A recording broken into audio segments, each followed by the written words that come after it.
মহাৰাজ লক্ষ্মীনাথ বেজবৰুৱাদেৱৰ সেই কালজয়ী গীতটিত উল্লেখ থকা ভাৰতৰ উত্তৰ পূৰ্বাঞ্চলত অৱস্থিত প্ৰাকৃতিক সম্পদত চহকী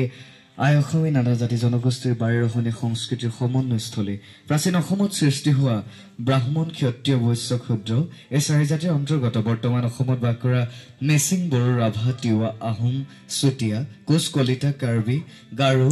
নেপালী উৰিয়া গৰিয়া মৰিয়া মৰাণ মটক ৰাজবংশী শিখ দেউৰী আদি প্ৰায় 200ৰো অধিক জাতি জনগোষ্ঠীৰ মিলনভূমি এই সুজলা সুফলা শস্য শ্যামলা অসম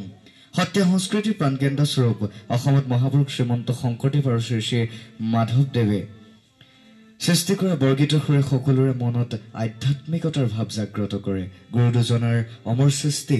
এই বৰগীতসমূহে বিশদ অসমীয়া জাতিটোক বান্ধিলে একতাৰ দোলেৰে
অসম